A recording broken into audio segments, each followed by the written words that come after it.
जय श्री कृष्ण। गुरुर्ब्रह्मा गुरुर्विष्णुः गुरुर्देवो महेश्वरः गुरुः साक्षात् परब्रह्म तस्मै श्री गुरवे नमः।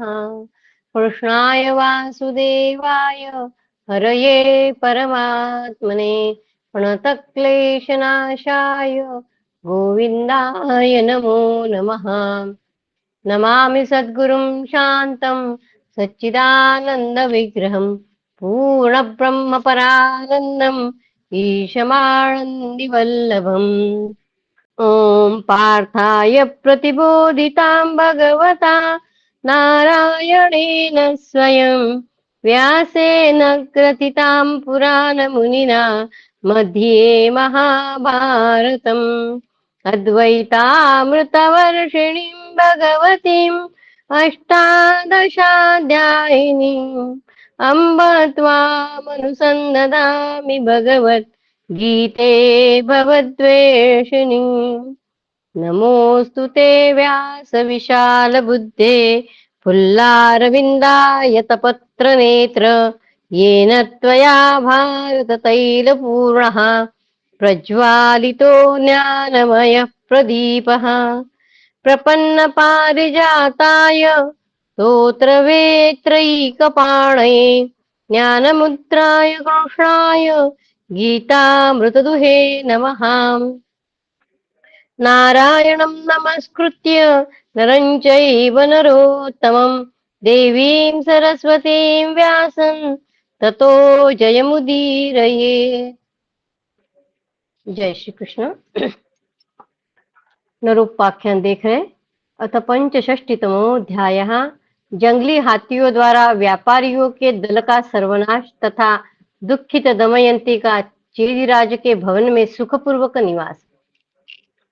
बृहदश्व मुनि कहते हैं, राजन, दल के संचालक की वह बात सुनकर निर्दोष एवं सुंदर अंगों वाली दमयंती पति देव के दर्शन के लिए उत्सुक हो व्यापारियों के उस दल के साथ ही यात्रा करने लगी। तदनंतर बहुत समय के बाद एक भयंकर विशाल वन में पहुंचकर उन व्यापारियों ने एक महान सरोवर देखा जिसका नाम था पद्म पद्म सौगंधिक। वह सब ओर से कल्याणप्रद जान पड़ता था। उस रमणीय सरोवर के पास घास और ईंधन की अधिकता थी। फूल और फल भी वहां प्रचुर मात्रा में उपलब्ध होते थे। उस तालाब पर बहुत से पक्षी निवास करते थे। सरोवर का जल स्वच्छ और स्वादु था। वह देखने में बड़ा ही मनोहर और अत्यंत शीतल था।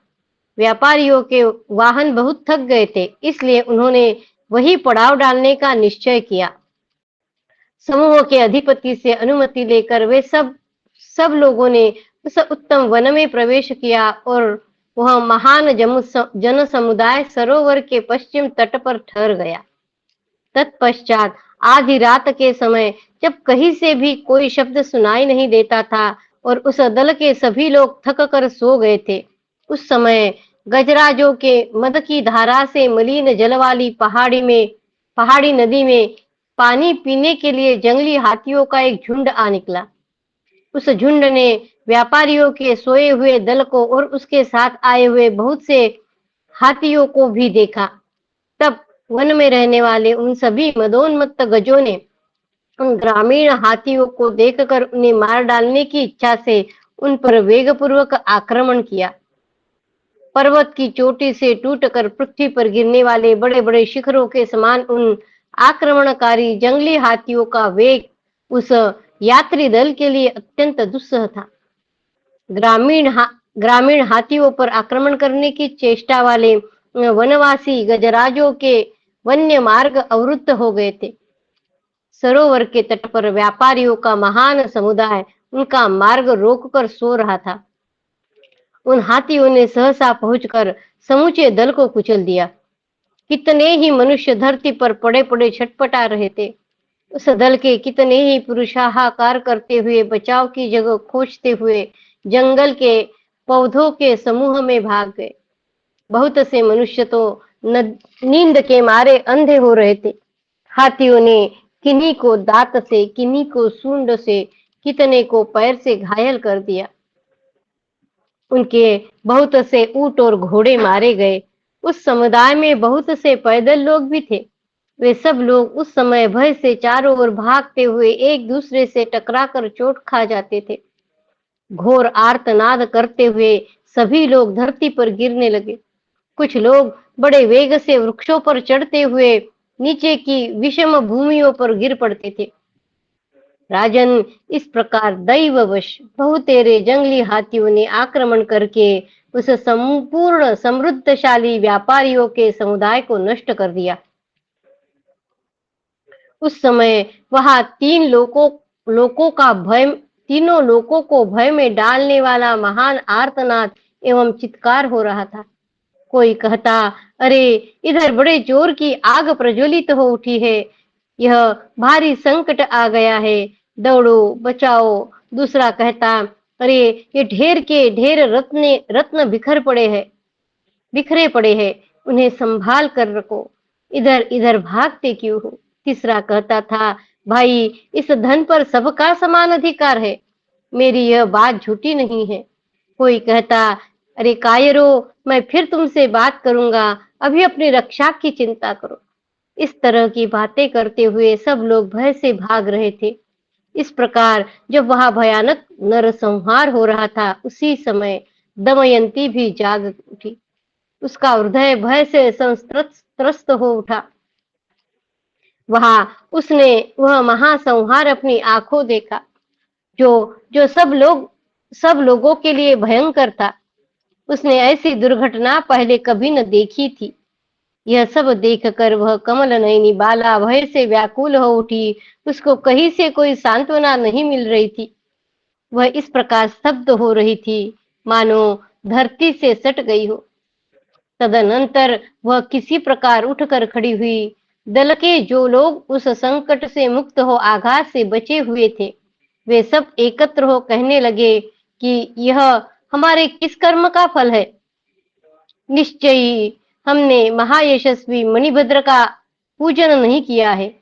इसी प्रकार हमने श्रीमान यक्षराज कुबेर की भी पूजा नहीं की है, अथवा विघ्नकर्ता विनायकों की भी पहले पूजा नहीं कर ली थी, अथवा हमने पहले जो जो शकुन देखे थे, उसका यह विपरीत फल है।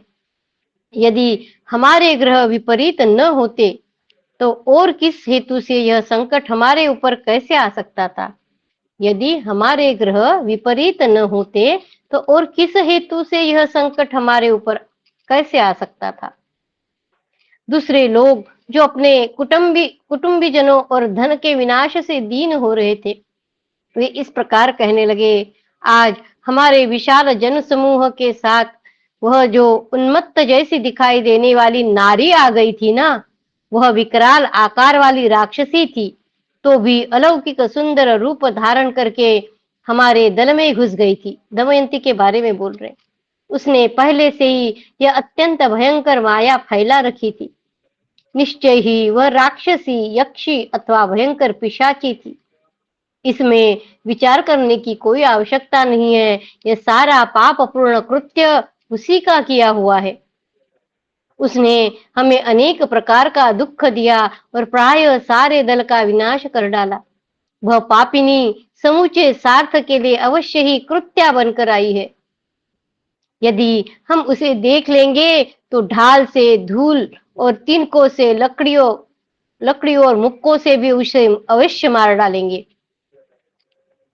उनका वह अत्यंत भयंकर वचन सुनकर दमयंती लज्जा से गड़ गई और भय से व्याकुल हो उठी। उनके पापपूर्ण संकल्प से संगठित होने की आशंका करके वह उसी ओर भाग गई जहां घना जंगल था। वहां जाकर अपनी इस परिस्थिति पर विचार करके वह विलाप करने लगी। इतनी संकट में थी, वन में एक व्यापारियों का दल दिखा, उनके साथ जाएगी ऐसे उसने सोचा था, पर वहां पे भी ये विपत्ति आ गई। फिर से वन की ओर भाग गई। अहो रानी थी, अहो मुझ पर विधाता का अत्यंत भयानक और महान कोप है, जिससे मुझे कहीं भी कुशल क्षेम की प्राप्ति नहीं होती। न जाने यह मेरे किस कर्म का फल है, दमयंती सोच रही है। मैंने मन, वाणी और क्रिया द्वारा कभी किसी का थोड़ा सा भी अमंगल किया हो, इसकी याद नहीं आती। फिर यह मेरे किस कर्म का फल मुझे मिल रहा है? निश्चय ही यह मेरे दूसरे जन्मों के किए हुए पाप का महान फल प्राप्त हुआ है, जिससे मैं इस अनंत कष्ट में पड़ गई हूँ। मेरे स्वामी के राज्य का अपहरण हुआ, उन्हें आत्मीय जन से ही पराजित होना पड़ा। मेरा अपने पतिदेव से वियोग हुआ और अपनी संतानों के दर्शन से भी वंचित हो गई हूँ। इतना ही नहीं, असंख्य सर्प आदि जंतुओं से भरे हुए इस वन में मुझे अनाथ की सी दशा में रहना पड़ता है। तदनंतर दूसरा दिन प्रारंभ होने पर मरने से बचे हुए लोग उस स्थान से निकलकर उस विकट संहार के लिए शोक करने लगे। राजन, कोई भाई के लिए दुखी था, कोई पिता के लिए, किसी को पुत्र का शोक था और किसी को मित्र का। विदर्भ राजकुमारी दमयंती भी किसके इसके लिए शोक करने लगी कि मैंने कौन सा ऐसा पाप किया है, जिससे इस निर्जन वन में मुझे जो यह समुद्र के समान जन समुदाय प्राप्त हो गया था, वह भी मेरे ही दुर्भाग्य से हाथियों के झुंड द्वारा मारा गया। निश्चय ही मुझे अभी दीर्घ काल तक दुख ही दुख भोगना है। जिसकी मृत्यु का समय नहीं आया है, वह इच्छा होते हुए भी मर नहीं सकता। जिसकी मृत्यु का समय नहीं आया है, वह इच्छा होते हुए भी मर नहीं सकता। वृद्ध पुरुषों का यह जो उपदेश मैंने सुन रखा है, यह ठीक ही जान पड़ता है। तभी तो आज मैं दुखित होने पर भी हाथियों के झुंड से कुचल कर मर न सकी। मनुष्यों को इस जगत में कोई भी सुख या दुख ऐसा नहीं मिलता। मनुष्य को इस जगत में कोई भी सुख या दुख ऐसा ऐसा नहीं मिलता जो विधाता का दिया हुआ न हो। मैंने बचपन में भी मन, वाणी और क्रिया द्वारा ऐसा पाप नहीं किया है जिससे मुझे यह दुख प्राप्त होता। मैं समझती हूँ, स्वयंवर के लिए जो लोकपाल देवगण पधारे थे, नल के कारण मैंने उनका तिरस्कार कर दिया था। वो जो आए थे, इंद्र, अग्नि, वरुण और यमराज, स्वयंवर में तुमने देखा था। अवश्य उन्हीं देवताओं के प्रभाव से आज मुझे वियोग का कष्ट प्राप्त हुआ है। इस प्रकार दुख से आतुर हुई सुंदरी पतिव्रता दमयंती ने उस समय अनेक प्रकार से विलाप एवं प्रलाप किए। नृपश्रेष्ठ तदनंतर मरने से बचे हुए वेदों के पारंगत विद्वान ब्राह्मणों के साथ यात्रा करती हुई शरत काल के चंद्रमा की कला के समान वह सुंदरी युवती थोड़े ही समय में संध्या होते होते सत्यदर्शी चेदिराज सुबाहु की राजधानी में जा पहुंची। शरीर में आधी साड़ी को लपेटे हुए ही उसने उस उत्तम नगर में प्रवेश किया। वह विवल, दीन और दुर्बल हो रही थी। उसके सिर के बाल खुले हुए थे। उसने स्नान नहीं किया था। पुरवासियों ने उसे उन्मत्त उन्मत्ता की भांति पुरवासियों ने उसे उन्मत्ता की भांति जाते देख, चेदी नरेश की राजधानी में उसे प्रवेश करते देख उस समय बहुत से ग्रामीण बालक कौतूहलवश उसके साथ हो लिए। उनसे घिरी हुई दमयंती राजमहल के समीप गई। उस समय राजमाता ने धाय से कहा, जाओ, इस युवती से लोग तंग कर रहे हैं। यह दुखिनी युवती कोई आश्रय चाहती है। मुझे इसका रूप ऐसा दिखाई देता है जो मेरे घर को प्रकाशित कर देगा। इसका वेश तो उन्मत्त के समान है, परंतु यह विशाल नेत्र वाली युवती कल्याणमयी लक्ष्मी के समान जान पड़ती है। धाय उन सब लोगों को हटाकर उसे उत्तम राजमहल की अट्टालिका पर चढ़ा ले आई। राजन तत्पश्चात विस्मित होकर राजमाता ने दमयंती से पूछा, अहो, तुम इस प्रकार दुख से दबी होने पर भी इतना सुंदर रूप कैसे धारण करती हो? मेघमाला में प्रकाशित होने वाली बिजली की भांति तुम इस दुख में भी कैसी तेजस्वनी दिखाई देती हो? मुझसे बताओ, तुम कौन हो, किसकी स्त्री हो? यद्यपि तुम्हारे शरीर पर कोई आभूषण नहीं है, तो भी तुम्हारा यह रूप मानव जगत जगत का नहीं जान पड़ता। देवता देवता की सी दिव्य कांति धारण करने वाली वत्से, तुम असहाय अवस्था में होकर भी लोगों से डरती क्यों नहीं हो? उसकी वह बात सुनकर भीम कुमारी ने कहा, माताजी, आप मुझे मानव कन्या ही समझिए। मैं अपने पति के चरणों में अनुराग रखने वाली एक नारी हूँ। मेरी अंतपुर में काम करने वाली सैरंध्री जाति है।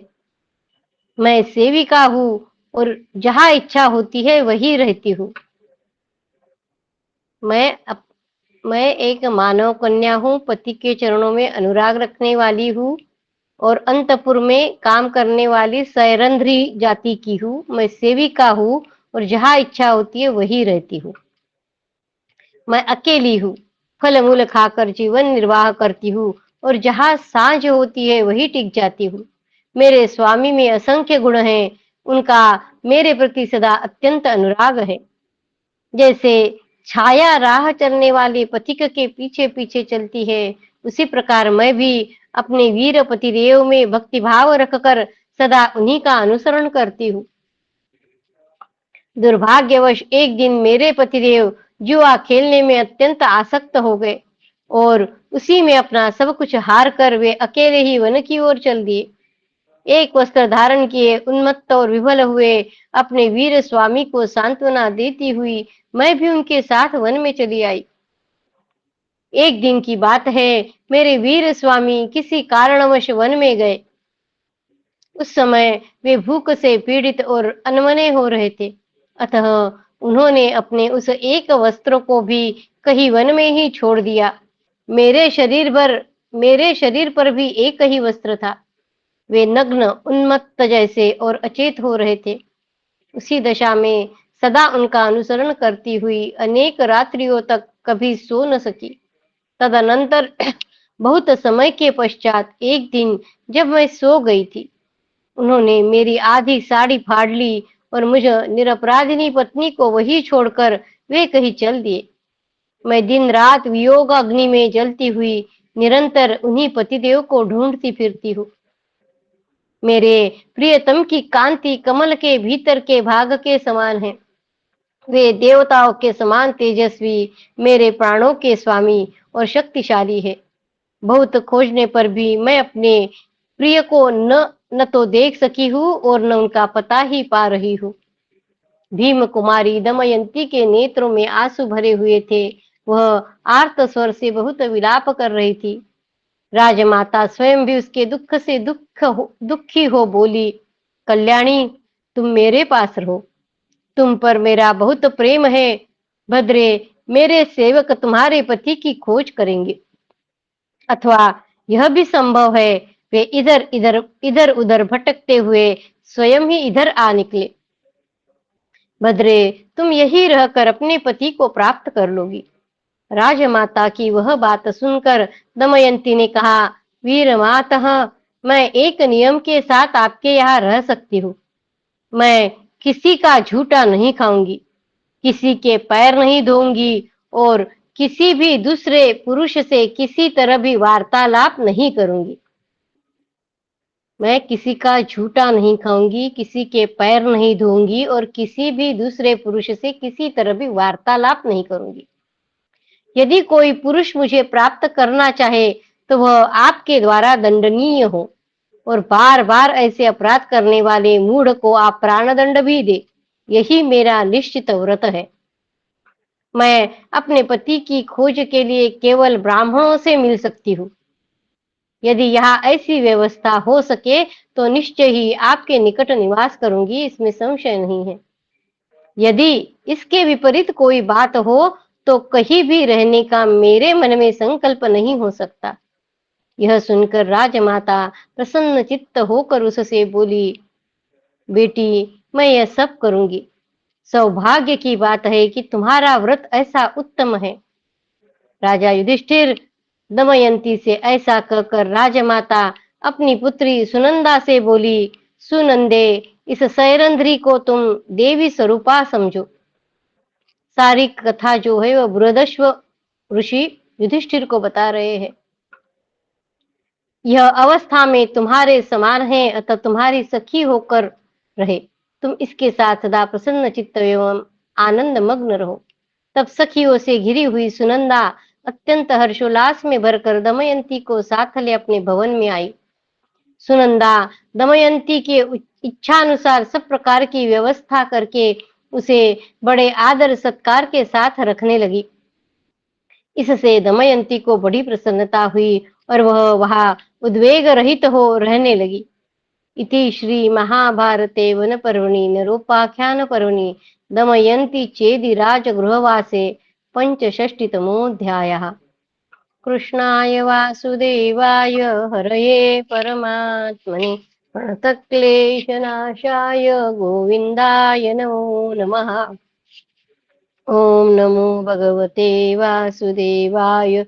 ओम नमो भगवते वासुदेवाय। अथ षट्षष्टितमोऽध्यायः। राजा नल के द्वारा दावानल से करकोटक नाग की रक्षा तथा नाग द्वारा नल को आश्वासन।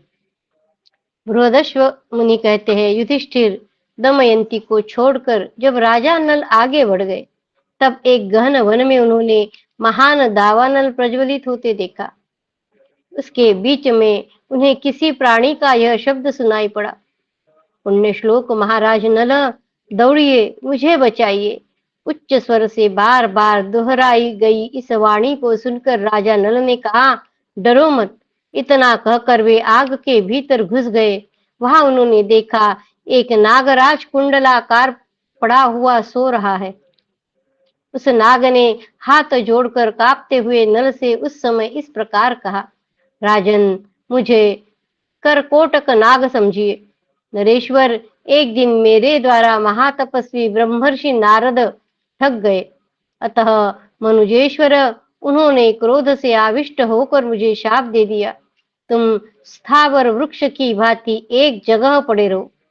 वो नाग है पर एक जगह से दूसरी जगह जा नहीं सकता है और वह वहां पे आग लगी है। शाप नारद ने दिया है। ब्रह्मर्षि नारद ठग गए, अतः उन्होंने क्रोध से आविष्ट होकर मुझे शाप दे दिया। तुम स्थावर वृक्ष की भांति एक जगह पड़े रहो। जब कभी राजा नल आकर तुम्हारे यहाँ से अन्यत्र ले जाएंगे तभी तुम मेरे शाप से छुटकारा पा सकोगे। ये शाप था उस नाग को। राजन, नारद जी के उस शाप से मैं एक पग भी नहीं चल नहीं सकता। आप मुझे बचाइए, मैं आपको कल्याणकारी उपदेश दूंगा, साथ ही मैं आपका मित्र हो जाऊंगा। सर्पों में मेरे जैसा प्रभावशाली दूसरा कोई नहीं है। मैं आपके लिए हल्का हो जाऊंगा। आप शीघ्र मुझे लेकर यहाँ से चल दीजिए। इतना कहकर नागराज करकोटक अंगूठे के बराबर हो गया। इतना कहकर नागराज करकोटक अंगूठे के बराबर हो गया। उसे लेकर राजा नल वन के उस प्रदेश की ओर चले गए जहां दावानल नहीं था। अग्नि के प्रभाव से रहित आकाश देश में पहुंचने पर जब नल ने उस नाग को छोड़ने का विचार किया, उस समय करकोटक ने फिर कहा, आप अपने कुछ पग गिनते हुए चलिए। महाबाहो, ऐसा करने पर मैं आपके लिए परम कल्याण का साधन करूंगा। तब राजा नल ने अपने पग गिनने आरंभ किए। पग गिनते गिनते जब राजा नल ने 10 कहा तब नाग ने उन्हें डस लिया। उसके डसते ही उनका पहला रूप तत्काल अंतर्हित होकर श्याम वर्ण हो गया। जिस नाग को उन्होंने बचाया था उसी नाग ने उनको डस लिया और वो जो इतने सुंदर कांति उनकी जो थी वो श्याम वर्ण के हो गए। अपने रूप को इस प्रकार विकृत यानी गौर वर्ण से वो श्याम वर्ण हो गए। हमने पहले देखा कि नल कितने सुंदर थे, तो अभी वो श्याम वर्ण हो गए उस नाग के डसने से। अपने रूप को इस प्रकार विकृत यानी गौर वर्ण से श्याम वर्ण हुआ देख राजा नल को बड़ा विस्मय हुआ। उन्होंने अपने पूर्व स्वरूप को धारण करके खड़े हुए करकोटक नाग को देखा। जब करकोटक नाग ने राजा नल को सांत्वना देते हुए कहा, राजन, मैंने आपके पहले रूप को इसलिए अदृश्य कर दिया है कि लोग आपको पहचान न सके। अभी वो अलग हो गए हैं, उनका रूप बदल गया है। महाराज, जिस कलयुग के कपट से आपको महान दुख का सामना करना पड़ा है, वह मेरे विष से दग्ध होकर आपके भीतर बड़े कष्ट से निवास करेगा।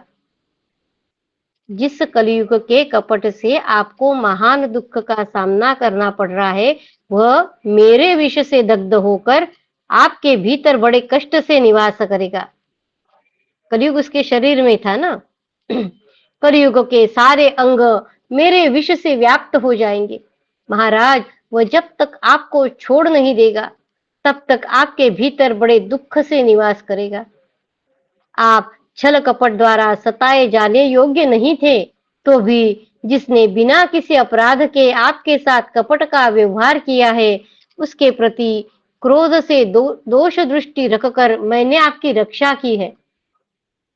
महाराज, मेरे प्रसाद से आपको दाढ़ों वाले जंतुओं और शत्रुओं से तथा वेदवेत्ताओं के शाप आदि से भी कभी भय नहीं होगा। दाढ़ों वाले जंतुओं और शत्रुओं से तथा वेदवेत्ताओं के शाप आदि से कभी आपको भय नहीं होगा। राजन, आपको विषजनित पीड़ा कभी नहीं होगी।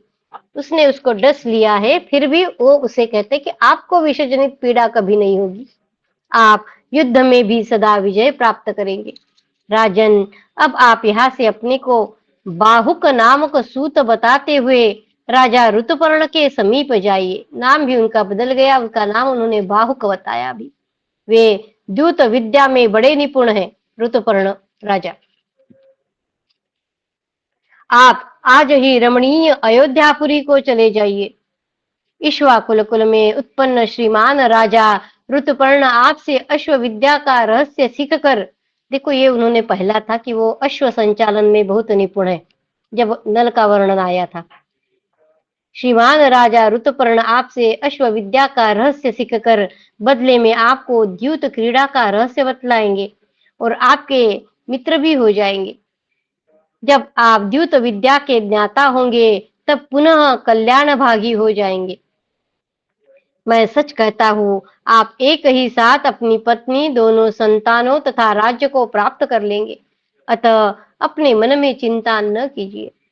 नरेश्वर, जब आप अपने पहले वाले रूप को देखना चाहे, उस समय मेरा स्मरण करे और इस कपड़े को ओढ़ ले। इस वस्त्र से आच्छादित होते ही आप अपना पहला रूप प्राप्त कर लेंगे।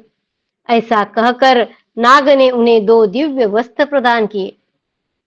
कुरुनंदन युधिष्ठिर, इस प्रकार राजा नल को संदेश और वस्त्र देकर नागराज करकोटक वही अंतर्धान हो गया। इति श्री महाभारते वन पर्वणि नलोपाख्यान पर्वणि नल कर्कोटक संवादे षष्टितमोऽध्यायः। कृष्णाय वासुदेवाय हरये परमात्मने प्रणतक्लेशनाशाय गोविन्दाय नमो नमः। ओम नमो भगवते वासुदेवाय। ओम नमो भगवते वासुदेवाय। अथ सप्तषष्टितमोऽध्यायः। राजा नल का ऋतुपर्ण के यहाँ अश्वाध्यक्ष के पद पर नियुक्त होना और वहां दमयंती के लिए निरंतर चिंतित रहना तथा उनकी जीवल से बातचीत। बृहदश्व मुनि कहते हैं, करकोटक नाग के अंतर्धान हो जाने पर निषद नरेश नल ने 10वें दिन राजा ऋतुपर्ण के नगर में प्रवेश किया।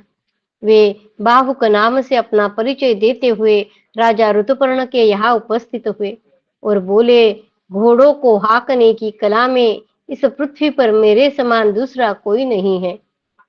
मैं इन दिनों अर्थ संकट में हूँ। आपको किसी भी कला की निपुणता के विषय में सलाह लेनी हो तो मुझसे पूछ सकते। अन्न संस्कार यानी भांति भांति की रसोई बनाने का कार्य भी मैं दूसरों की अपेक्षा विशेष जानता हूँ। इस जगत में कितनी भी शिल्प कलाएं हैं तथा दूसरे भी जो अत्यंत कठिन कार्य है, उन सब को अच्छी तरह करने का प्रयत्न कर सकता हूँ। महाराज ऋतुपर्ण, आप मेरा भरण पोषण कीजिए। ऋतुपर्ण ने कहा, बाहुक, तुम्हारा भला हो, तुम मेरे यहाँ निवास करो ये सब कार्य तुम्हें करने होंगे। मेरे मन में सदा यही विचार विशेषता रहता है कि मैं शीघ्रता पूर्वक कहीं भी पहुंच सकूं। अतः तुम ऐसा उपाय करो जिससे मेरे घोड़े शीघ्रगामी हो जाए। आज से तुम हमारे अश्वाध्यक्ष हो। 10,000 मुद्राएं तुम्हारा वार्षिक वेतन है।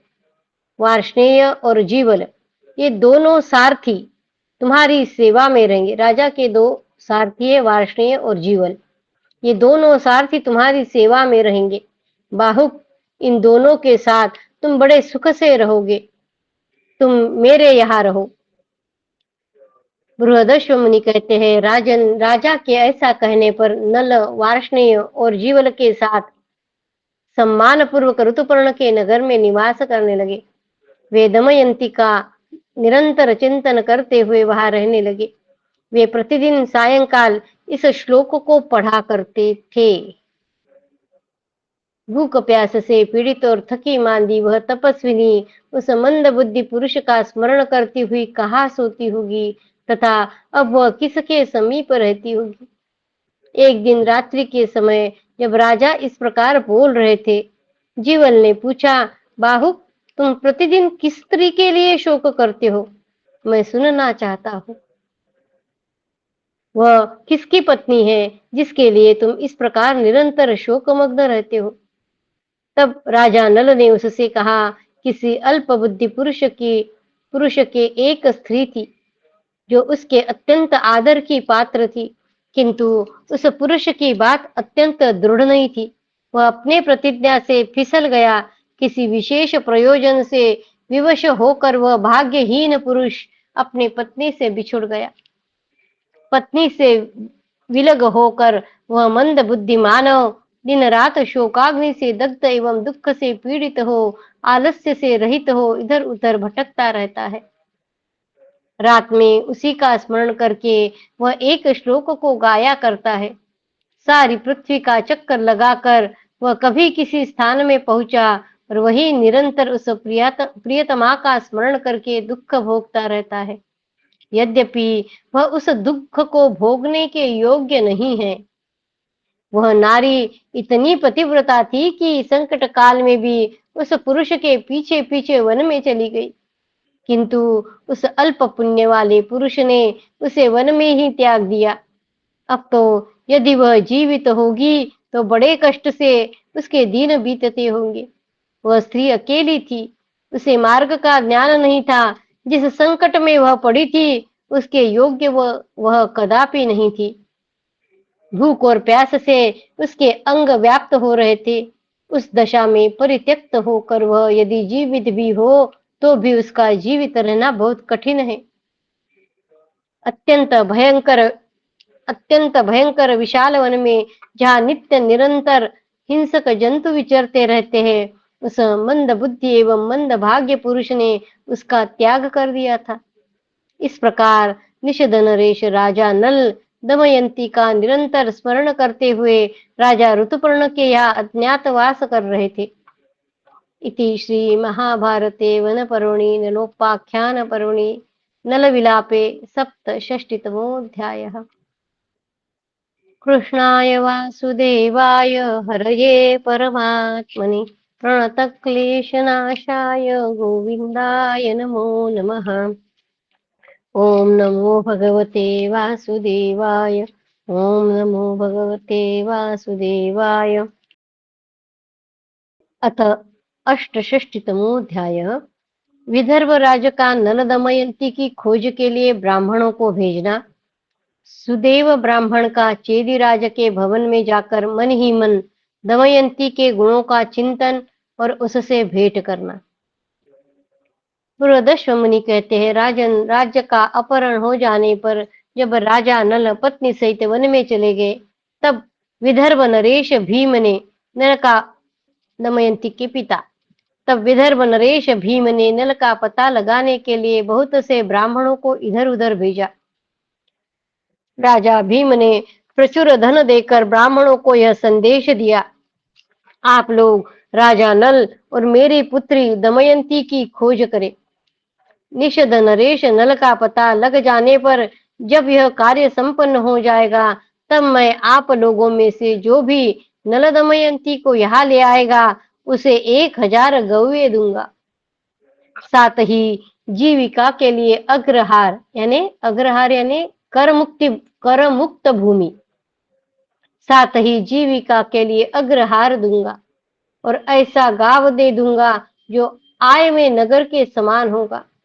यदि नल दमयंती में से किसी एक को या दोनों को ही यहाँ ले आना संभव न हो सके, तो केवल उनका पता लग जाने पर भी मैं 1000 गोधन दान करूंगा। राजा के ऐसा कहने पर वे सब ब्राह्मण बड़े प्रसन्न होकर सब दिशाओं में चले गए और नगर तथा राष्ट्र में पत्नी सहित निषद नरेश नल का अनुसंधान करने लगे, परंतु कहीं भी वे नल अथवा भीम कुमारी दमयंती को नहीं देख पाते थे। तदनंतर सुदेव नामक ब्राह्मण ने पता लगाते हुए रमणीय चेदी नगरी में जाकर वहां राजमहल में विदर्भ कुमारी दमयंती को देखा। वह राजा के पुण्य वाचन के समय सुनंदा के साथ खड़ी थी। उसका अनुपम रूप मैल से आवृत होने के कारण मंद मंद प्रकाशित हो रहा था, मानो अग्नि की प्रभा धूम समूह से आवृत हो रही हो। विशाल नेत्रों वाली उस राजकुमारी को अधिक मलिन और दुर्बल देख उपर्युक्त कारणों से उसकी पहचान करते हुए सुदेव ने निश्चय किया कि यह भीम कुमारी दमयंती ही है। सुदेव मन ही मन बोले, मैंने पहले जिस रूप में इस कल्याणमयी राजकन्या को देखा है, वैसी ही यह आज भी है। लोक कमनीय लक्ष्मी की भांति इस भीम कुमारी को देखकर आज मैं कृतार्थ हो गया हूँ। यह श्यामा युवती पूर्ण चंद्रमा के समान कांतिमती है। इसके स्तन बड़े मनोहर है। यह देवी अपनी प्रभा से संपूर्ण दिशाओं को आलोकित कर रही है। उसके बड़े बड़े नेत्र मनोहर कमलों की शोभा को भी लज्जित कर रहे हैं। यह कामदेव की रति सी जान पड़ती है।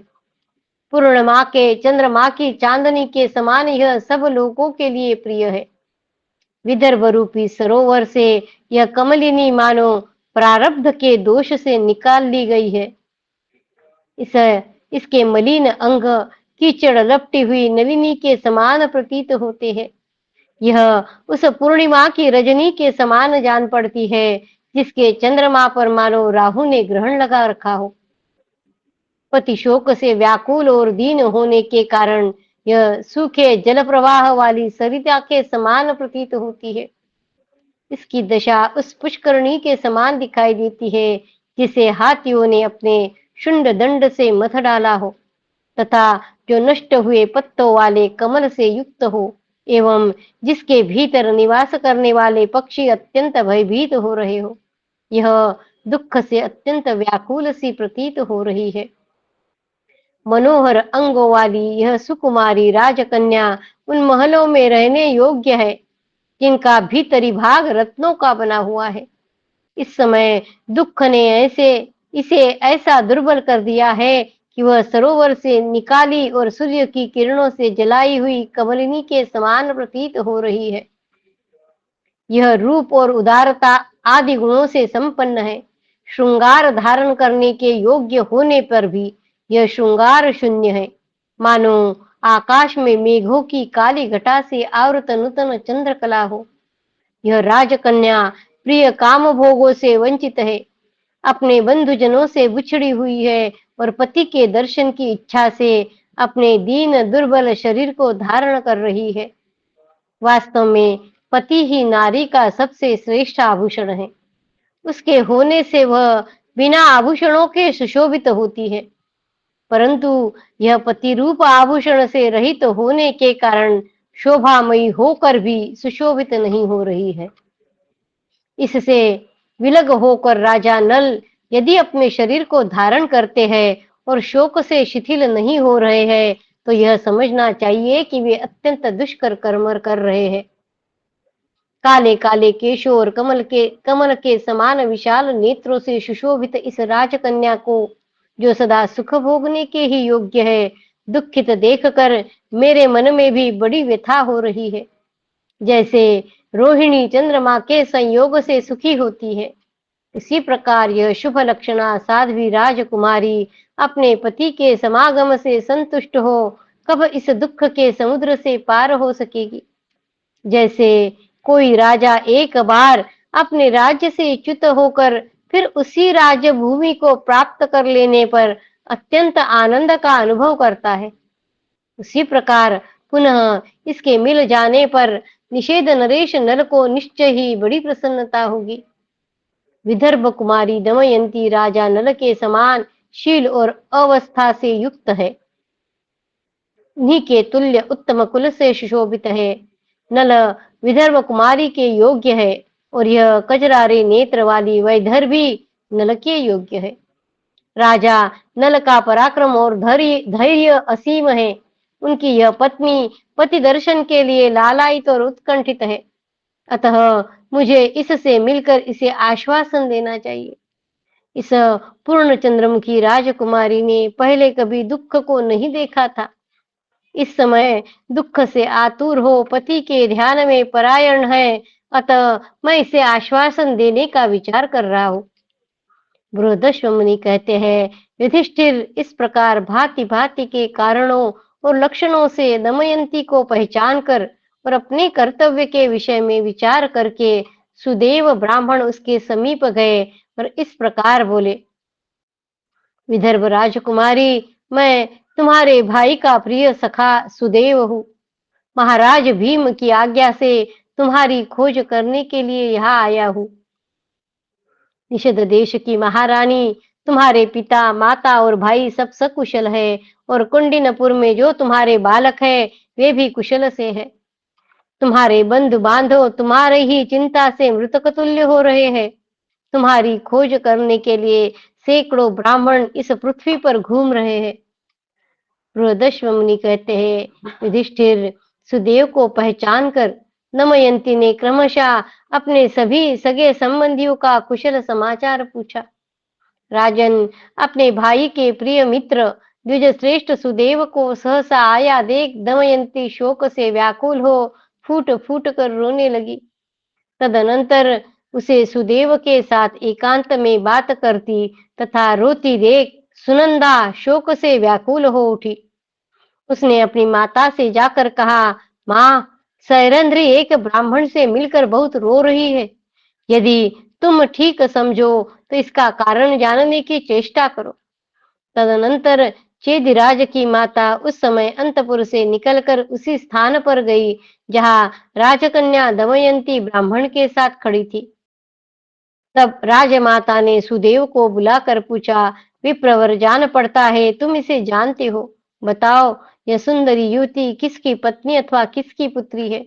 यह सुंदर नेत्रों वाली सुंदरी अपने भाई बंधुओं तथा पति से किस प्रकार विलग हुई है?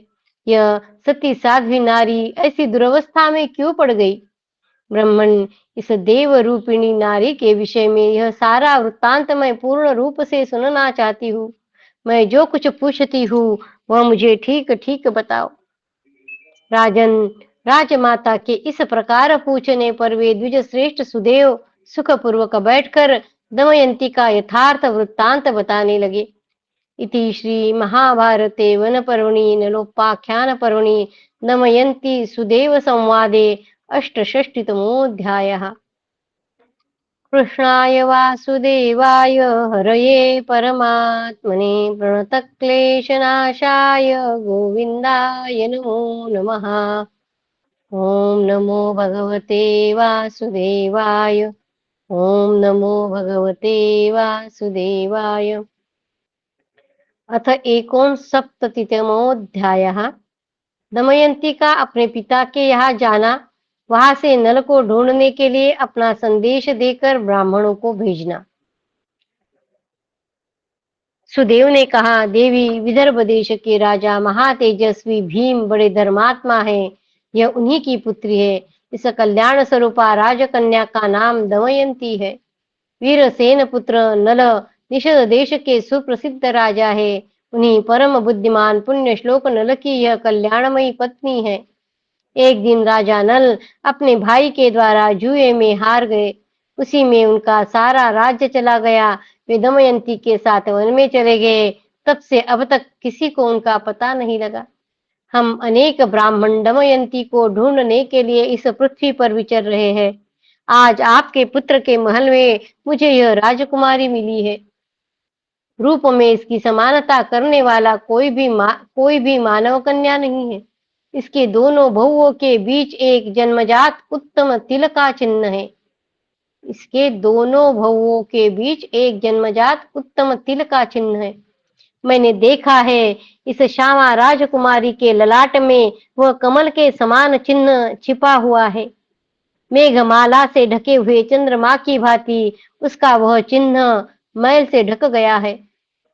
विधाता के द्वारा निर्मित यह चिन्ह उसके भावी ऐश्वर्य का सूचक है।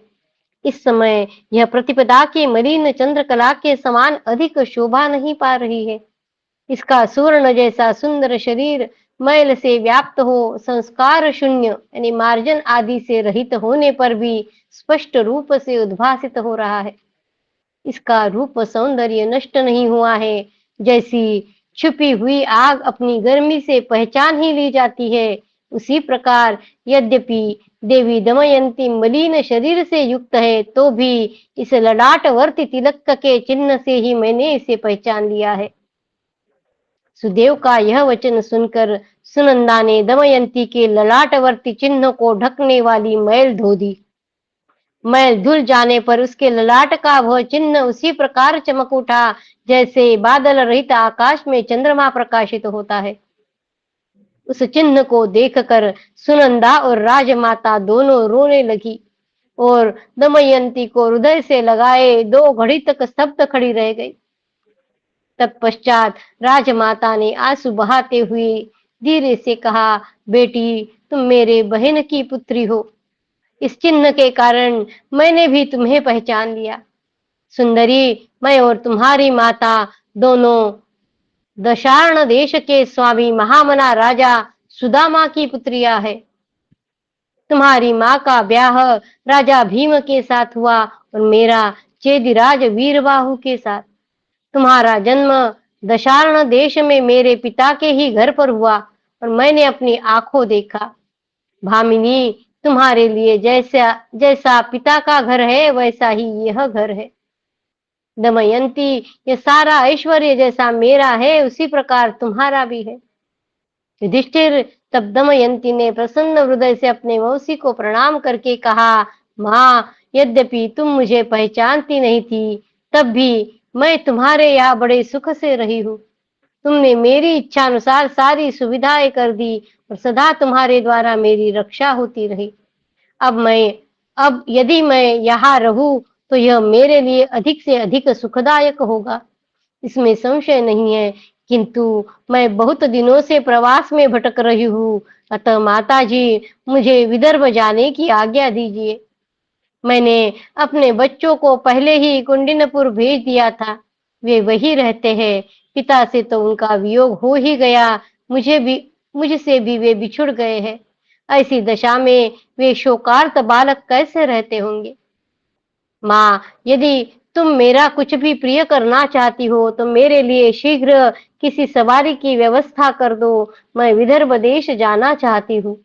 राजन, तब बहुत अच्छा कहकर दमयंती के मौसी ने प्रसन्नता पूर्वक अपने पुत्री की राय लेकर सुंदरी दमयंती को पालकी पर बिठाकर विदा किया। उसकी रक्षा के लिए बहुत बड़ी सेना दे दी। भरत श्रेष्ठ, राजमाता ने दमयंती के साथ खाने पीने की तथा अन्य आवश्यक सामग्रियों की अच्छी व्यवस्था कर दी।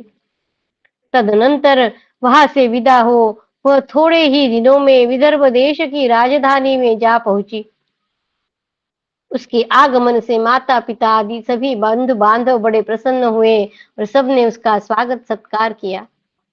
राजन, समस्त बंधु बांधवों, दोनों बच्चों, माता पिता और संपूर्ण सखियों को सकुशल देखकर यशस्विनी देवी दमयंती ने उत्तम विधि के साथ देवता और ब्राह्मणों का पूजन किया। राजा भीम अपने पुत्री को देखकर अत्यंत प्रसन्न हुए। उन्होंने 1000 गऊ, 1 गांव तथा धन देकर सुदेव ब्राह्मण को संतुष्ट किया। युधिष्ठिर, भाविनी दमयंती ने उस रात में पिता के घर में विश्राम किया। सवेरा होने पर उसने माता से कहा। दमयंती बोली, माँ, यदि मुझे जीवित देखना चाहती हो तो मैं तुमसे सच कहती हूँ, नरवीर महाराज नल की खोज करने का पुनः प्रयत्न करो। दमयंती के ऐसा कहने पर महारानी की आंखें आंसुओं से भर आई। वे अत्यंत दुखी हो गई और तत्काल उसे कोई उत्तर न दे सकी। तब महारानी की यह दयनीय अवस्था देख उस समय सारे अंतपुर में हाहाकार मच गया। सबके सब फूट फूट कर रोने लगे। तदनंतर महाराज भीम से उनकी पत्नी ने कहा, प्राणनाथ, आपकी पुत्री दमयंती अपने पति के लिए निरंतर शोक में डूबी रहती है। नरेश्वर, उसने लाज छोड़कर स्वयं अपने मुंह से कहा है। अतः आपके सेवक सेवक पुण्य श्लोक महाराज नल का पता लगाने का प्रयत्न करें। महारानी से प्रेरित हो राजा भीम ने अपने अधीनस्थ ब्राह्मणों को यह कहकर जब सब दिशाओं में भेजा कि आप लोग नल को ढूंढने की चेष्टा करें। तत्पश्चात विदर्भ नरेश की आज्ञा से ब्राह्मण लोग प्रस्थित हो दमयंती के पास जाकर बोले, राजकुमारी, हम सब नल का पता लगाने जा रहे हैं, क्या आपको कुछ कहना है? तब भीम कुमारी ने उन ब्राह्मणों से कहा, सब राष्ट्रों में घूम घूम कर जन समुदाय में आप लोग बार बार मेरी यह बात बोले, ओ जुआरी प्रियतम, तुम वन में सोई हुई अपने अपने ओ जुआरी प्रियतम, तुम वन में सोई हुई और अपने पति में अनुराग रखने वाली मुझ प्यारी पत्नी को छोड़कर तथा मेरे आधे वस्त्र को फाड़कर कहाँ चल दिए? उसे तुमने जिस अवस्था में देखा था उसी अवस्था में वह आज भी है और तुम्हारे आगमन आगमन की प्रतीक्षा कर रही है। आधे वस्त्र से अपने शरीर को ढककर वह युवती तुम्हारे विरहाग्नि में निरंतर जल रही है। वीर भूमिपाल, सदा तुम्हारे शोक से रोती हुई उस प्यारी पत्नी पर पुनः कृपा करो और मुझे मेरी बात का उत्तर दो। ब्राह्मणों, ये तथा और भी बहुत सी ऐसी बातें आप कहे जिससे वे मुझ पर कृपा करे। वायु की सहायता से प्रज्वलित आग सारे वन को जला डालती है, इसी प्रकार विरह की व्याकुलता मुझे जला रही है। पति को पति को उचित है कि वह सदा अपने पत्नी का भरण पोषण एवं संरक्षण करे। आप धर्मज्ञ और साधु पुरुष है, आपके ये दोनों कर्तव्य सहसा नष्ट कैसे हो गए? आप विख्यात विद्वान, कुलीन और सदा सबके प्रति दया भाव रखने वाले हैं, परंतु मेरे हृदय में यह संदेह होने लगा है कि आप मेरा भाग्य नष्ट होने के कारण मेरे प्रति निर्दय हो गए हैं। मुझ पर दया करो। मैंने तुम्हारे ही मुख से सुन रखा है कि दयालुता सबसे बड़ा धर्म है। दयालुता सबसे बड़ा धर्म है। ब्राह्मणों, यदि आपके ऐसी बातें कहने पर भी कोई किसी प्रकार भी आपको उत्तर दे तो उस मनुष्य का सब प्रकार से परिचय प्राप्त कीजिएगा कि वह कौन है और कहाँ रहता है इत्यादि। विप्रवरों, आपके इन वचनों को सुनकर जो कोई मनुष्य जैसा भी उत्तर दे उसकी वह बात याद रखकर आप लोग मुझे बतावे। किसी को भी यह नहीं मालूम होना चाहिए कि आप लोग मेरी आज्ञा से ये बातें कह रहे। जब कोई उत्तर मिल जाए तब आप आलस्य छोड़कर पुनः यहाँ तुरंत लौट आवे। उत्तर देने वाला पुरुष धनवान हो या निर्धन, समर्थ हो या असमर्थ, वह क्या करना चाहता है इस बात को जानने का प्रयत्न कीजिए। राजन, दमयंती के ऐसा कहने पर वे ब्राह्मण संकट में पड़े हुए राजा नल को ढूंढने के लिए सब दिशाओं की ओर चले गए। युधिष्ठिर, उन ब्राह्मणों ने नगरों, राष्ट्रों, गांवों, गोष्ठों तथा आश्रमों में भी नल का अन्वेषण किया, किंतु उन्हें कहीं भी उनका पता न लगा। महाराज, दमयंती ने जैसा बताया था उस वाक्य को सभी ब्राह्मण भिन्न भिन्न स्थानों में जाकर लोगों को सुनाया करते थे। इति श्री महाभारते वन पर्वणि नलोपाख्यान पर्वणि नलोन्वेषणे एकोनसप्ततितमोऽध्यायः। कृष्णाय वासुदेवाय हरये परमात्मने प्रणतक्लेशनाशाय गोविन्दाय नमो नमः। ओम नमो भगवते वासुदेवाय। ॐ नमो भगवते वासुदेवाय। भव भवे यथा भक्तिः पादयोस्तव जायते तथा कुरुष्व देवेश नाथस्त्वं नो यत प्रभो।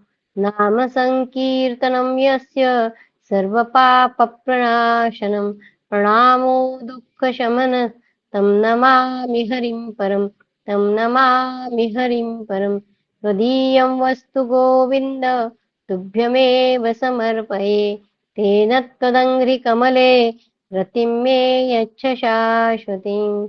ॐ पूर्णमद पूर्णमिदं पूर्णात् पूर्णमुदच्यते पूर्णस्य पूर्णमादाय पूर्णमेवावशिष्यते। ॐ शान्ति शान्ति शान्तिः। हरि ओम तत्सत्। श्रीकृष्णार्पणमस्तु। श्रीगुरुभ्यो नमः। ज्ञानेश्वर। जय श्री कृष्ण।